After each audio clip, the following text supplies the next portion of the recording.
right, guys, welcome to episode 43, Determine Patient and Staff Member Knowledge of Safety Procedures.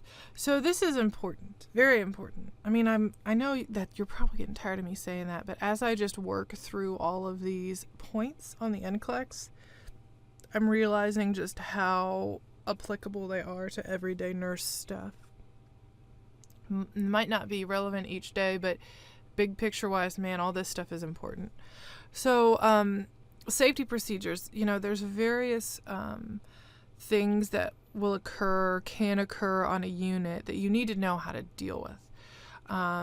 Anything from a fall to an infant abduction, an armed intruder, weather issues, tornadoes, hurricanes, unsafe patients or visitors, large patient influx all of a sudden. Maybe there was a train accident, bus accident, and all of a sudden there's 50 critically ill patients coming in. So, the way hopefully your facility handles this in a way where it's like, this is code black is weather, code yellow is a fall, code pink is an infant abduction. And when you hear the code called overhead, you know what you're supposed to do on your unit. So, for example, for an infant abduction, we want to stand at all exits and prevent anyone from leaving. Not physically, we want to see if anyone's leaving and question anybody that might be potentially carrying an infant. And I'm on my unit on the 8th floor. Where do I go? What's my job when I hear code pink called overhead?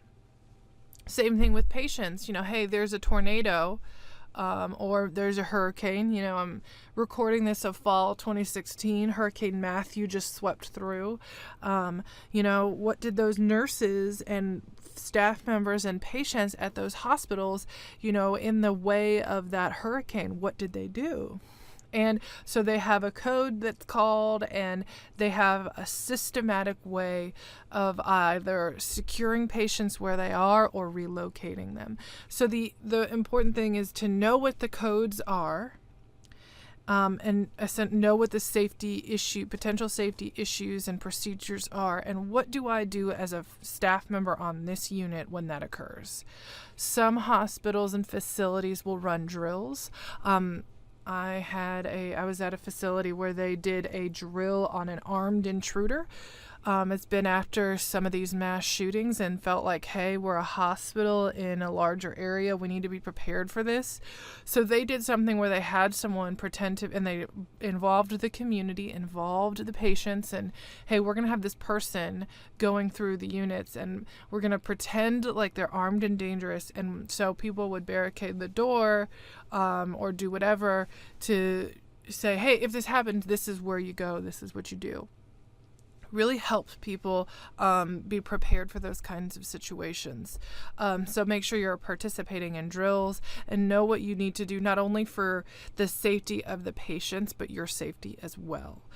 So if you have to evacuate patients out of the building, a lot of hospitals have something like a med sled or something to slide patients down a stairs. That would be in a fire or something. That's one I didn't say. That's typically code red, fire. So I encourage you, not only this is again an important point on this document, but it's just really important that a lot of hospitals, there's a lot of codes and it can be kind of confusing. So some places will have like something up on the wall that says, hey, these are all the codes, and if you're in this unit, this is what you do in this instance, which is really, really helpful. Or sometimes they'll have it written as like a badge insert where you can put it where your badge is, and it has all the codes listed. So if you hear code yellow overhead, you're not like, wait, is that the terrorism one or is that the fall? So you know what it is, regardless if you're on the unit or not.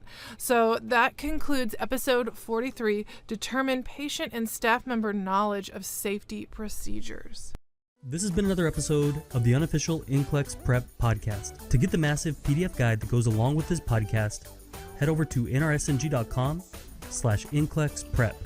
That's nrsng.com/NCLEX-Prep. That's a free download that you can take with you anywhere and you can basically have this podcast in text format.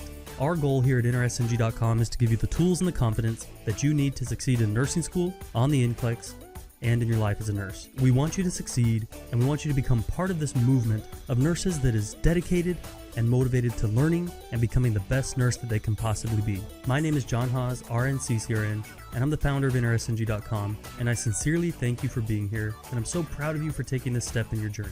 Now you know what time it is now. It's time to go out and be your best self today. Happy nursing.